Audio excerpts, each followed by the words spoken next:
सो welcome back once again guys. मेरा नाम है सन्नी और आज मैं आया हूँ एक नए टॉपिक, एक नई थीम के साथ।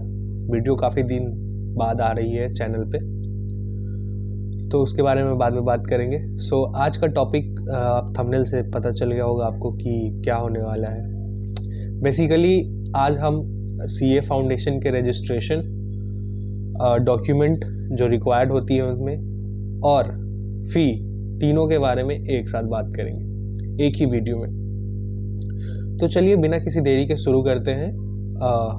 अपने कंप्यूटर स्क्रीन पे आपको लेके आता हूँ और फिर मैं आपको स्टेप बाय स्टेप सब कुछ बताता हूँ। ओके गाइस, तो फिर से मैं ले आया हूँ आपको अपने स्क्रीन पे, और ये फिर से इसलिए बोल रहा हूँ क्योंकि एक बार मैंने पूरी वीडियो शूट कर ली और उसके बाद फिर से सारा कुछ डिलीट हो गया अपने से। एनीवेज, मैं स्टार्ट करता हूँ सबसे पहले डॉक्यूमेंट से। तो डॉक्यूमेंट क्या कुछ रिक्वायर्ड होनी चाहिए, आपके पास क्या कुछ होना चाहिए जो रिक्वायर्ड है सीए फाउंडेशन रजिस्ट्रेशन में 2024 में, जैसा आप देख सकते हैं। तो उसके लिए मैं आपको बता दूं कि सबसे पहला आपको चाहिए होगा एक attached copy of class 12 admit card और मार्कशीट, या तो एडमिट कार्ड या तो मार्कशीट। मार्कशीट आपके पास तब होगा जब आप क्लास 12 के एग्ज़ाम दे चुके होंगे और आपके पास मार्कशीट आ चुकी होगी। अगर नहीं आई है तो अगर आप जून 24 के लिए रजिस्ट्रेशन करवा रहे हो तो ऑब्वियस सी बात है आप प्रोविजनल रजिस्ट्रेशन करवा रहे हो। प्रोविजनल रजिस्ट्रेशन में होता ये है कि आपको एग्ज़ाम का क्लास 12 का एडमिट कार्ड आपको देना होता है, और एडमिट कार्ड ही अपलोड करके आप क्लास इसमें आईसीआई में रजिस्ट्रेशन करवा सकते हो। बट एग्ज़ाम देने से पहले आपको अपना मार्कशीट अपलोड करना होता है। ठीक है, कोई दिक्कत नहीं होगा। आप एग्ज़ाम 12 क्लास का एग्ज़ाम एडमिट कार्ड आप अपलोड करके वो ले सकते हो। आप अपना रजिस्ट्रेशन करवा के बुक्स ऑर्डर कर सकते हो, कोई दिक्कत नहीं है। कैसे क्या करना है मैं बता देता हूँ आगे। तो आप सबसे पहले दोनों में से कोई एक होगा। अगर आप दिसंबर में देना चाहते हैं तो आपके पास एडमिट कार्ड तो ये मार्कशीट तो होगा ही, और मार्कशीट में भी एक क्राइटेरिया है। अगर आपके पास सॉफ्ट ये ऑफिशियल आईसीआई का सीबीएसई या स्टेट बोर्ड का मार्कशीट नहीं है आपके पास, तो आप ऑनलाइन निकलवा सकते हैं, और उसके बाद अपने स्कूल प्रिंसिपल के साथ स्टैम्प और सिग्नेचर के साथ, या फिर आप किसी भी सीए से उसका मेंबरशिप नंबर और सिग्नेचर के साथ आप उस पर अटैच करवा के आप उसको अपलोड कर सकते हैं। नो डाउट आपका हो जाएगा रजिस्ट्रेशन। तो अब बात करते हैं नेशनैलिटी प्रूफ के लिए।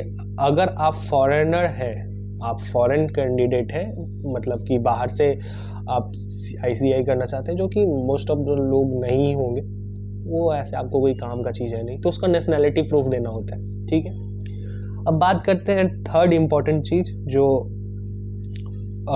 एक कलर्ड फोटोग्राफ होना चाहिए।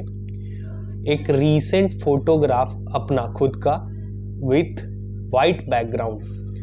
होता क्या है कि अभी आप कोई भी वीडियोस वगैरह देख के आप रजिस्ट्रेशन करने चले जाते हो और कोई भी फ़ोटो अपलोड कर देते हो, मतलब रीसेंट ही, लेकिन बैकग्राउंड उसका वाइट ना होने के कारण एग्ज़ाम टाइम पे आपको, एग्ज़ाम टाइम के बाद फिर से आपको सर्कुलर नोटिस जारी किया जाता है, और उसके बाद फिर आपको फिर से वो चीज़ अपडेट करनी होती है। तो आप पहले ही ये कर सकते हैं कि वाइट बैकग्राउंड के साथ अपना कलरफुल फ़ोटो, मतलब खुद कलरफुल होंगे और बैकग्राउंड वाइट होगा, वो फ़ोटो अपलोड कर सकते हैं।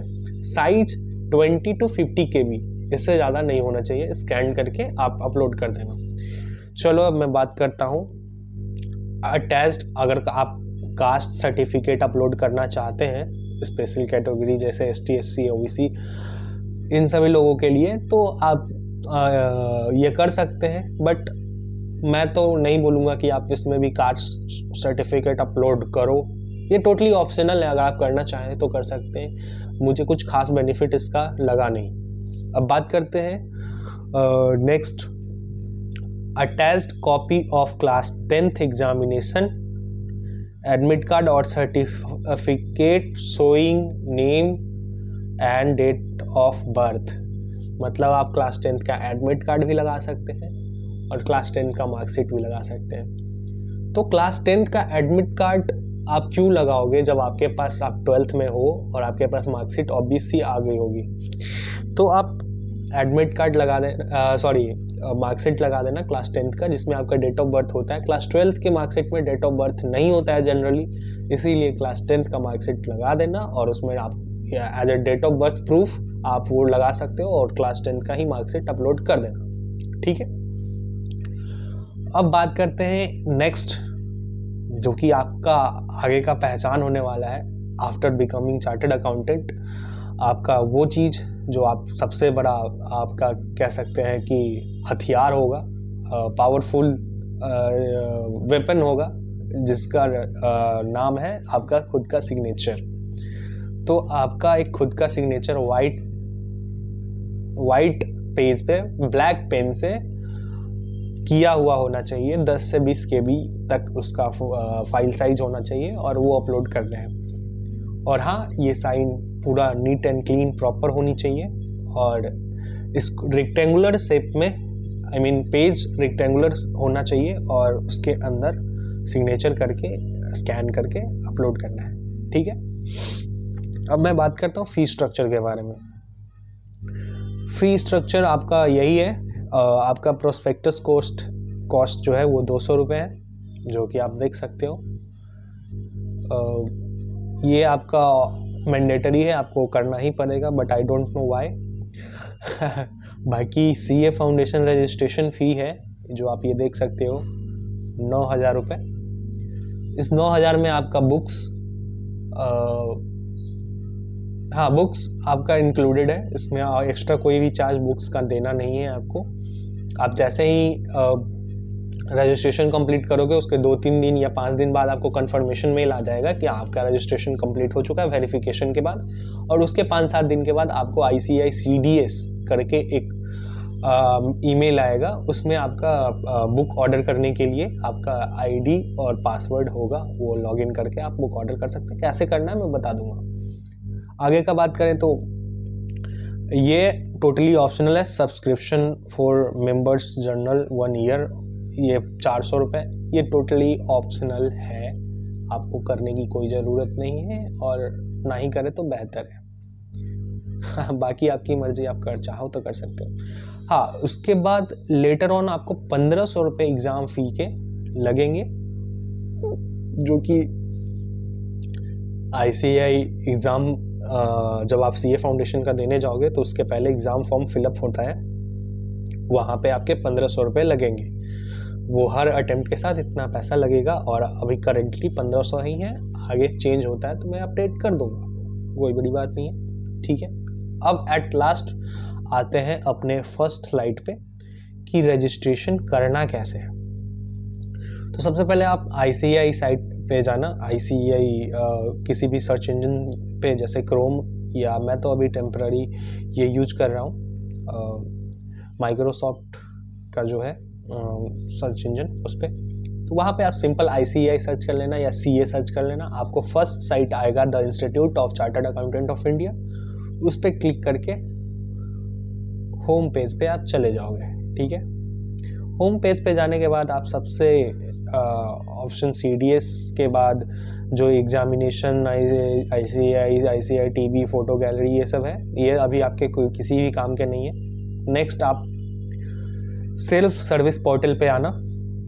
सेल्फ सर्विस पोर्टल पे आने के बाद आप यहाँ पे सिंपली लॉगिन के नीचे आप देखोगे first time user new student click here, इस पर क्लिक करोगे, आपका रजिस्ट्रेशन डिटेल फॉर्म जो है वो खुल जाएगा। उसको खुलने से के बाद आपको क्या कुछ करना है वो मैं बता दे रहा हूँ, ताकि आपको कोई भी तरह का दिक्कत आगे ना हो। आपको यहाँ पे जैसा कि आप इम्पोर्टेंट नोट में देख सकते हैं, please enter your salutation, name, gender as per your date of birth, as per your class 10th और 12th सर्टिफिकेट। तो इसमें आप चेंजेस मत करना, अगर आप चेंजेस कर दोगे सर्टिफिकेट से अलग होगा तो आपका रजिस्ट्रेशन कैंसिल हो सकता है, हो सकता नहीं, हो जाएगा। और बात करें अगर नेक्स्ट आप इम्पोर्टेंट नोट के जो इन्होंने दिया है, no change allowed after submission, तो मेक श्योर कि आपने जो भी फाइल जो भी डिटेल्स आपने भरे हैं वो सब कुछ प्रॉपर सही होने चाहिए। कोई भी गलती एक्सेप्टेबल नहीं है। फॉर्म भरने के बाद आप सब कुछ अच्छे से देख लेना। उसके बाद फिर अपना मोबाइल नंबर भरना है, ईमेल आईडी भरना है, जो कि आप खुद का भर देना ताकि आपको ईजिली सब कुछ हो जाए OTP वगैरह आने में। और उसके बाद फिर एक उन्होंने बताया है you will get separate mail communication from centralised dispatch system of study material through SMS email 2-3 दिन after making the successful payment. तो सक्सेसफुल पेमेंट तो आज हो जाएगा, लेकिन ज़रूरी नहीं है कि ये पेमेंट जो आपने करा है वो सक्सेसफुल नहीं हो। उसको 2-3 दिन बाद कंफर्मेशन मेल आने के बाद ही, मतलब 2-3 दिन बाद इन्होंने लिखा है, लेकिन 5-6 दिन लेके चलना। आप 5-6 दिन बाद कंफर्मेशन मेल आने के बाद ही आपको पता चलेगा कि आपने जो किया है वो एक्सेप्ट हुआ है या नहीं हुआ। तो उसके बाद आप वो कर सकते हैं। उसके बाद आपको उसके 5-7 दिन बाद आपको CDS के साइट से मेल आ जाएगा और वहाँ पे आप बुक्स ऑर्डर करने के लिए एलिजिबल हो जाओगे। कैसे करना है वो भी मैं अभी बता दे रहा हूँ आपको। तो जैसे यहाँ पे अब जब वापस आओगे ICAI के होम पेज पे, तो यहाँ पे CDS में जाओगे और यहाँ पे ओके कर देना। और इसके बाद इसमें साइन इन में जैसे ही जाओगे, यहाँ पे आपका वो SRN नंबर होगा वो डालना होगा।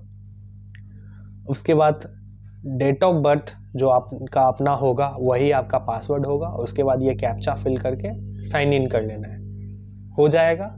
मेक श्योर कि ये साइन इन आप ईमेल आते के साथ मत करना, ईमेल आने के 12 घंटे के बाद करना, ताकि आपको कोई भी दिक्कत ना हो, क्योंकि ये बार बार हो सकता है कि आपको इनवैलिड बताए, क्योंकि ये मेरे साथ हो चुका है। सो आराम से वेट कर लेना, 12 घंटे के बाद आराम से लॉगिन करके सब कुछ ओके कर देना, ठीक है। बुक ऑर्डर कर लेना। बुक ऑर्डर कैसे करना है आपको YouTube पे और भी वीडियोस मिल जाएंगे। अगर आप चाहते हो कि आपको किसी तरह का दिक्कत आ रही है उससे रिलेटेड, तो आप कमेंट सेक्शन में मेरे से पूछ लेना, मैं बता दूंगा। और एक बात और मैं बता दूं कि प्रोसीजर ख़त्म नहीं हुआ है। इसके बाद आप जनरेट OTP में जब जाओगे, यहाँ पे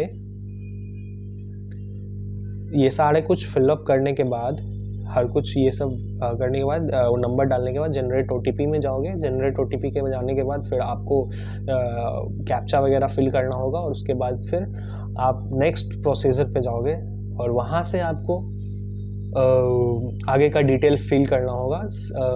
father's name, address, permanent address, temporary address, सारा कुछ फिल करने के बाद आपको फाइल वगैरह अपलोड करने के बाद पेमेंट करना है। पेमेंट हो जाने के बाद आपको मेल आ जाएगा। इन डिटेल वीडियो बहुत सारे बने हुए हैं इस प्रॉपर पे लाइव डेमो के साथ, तो वो आप देख सकते हैं वहाँ जाने के बाद। बाकी तब तक के लिए बाय।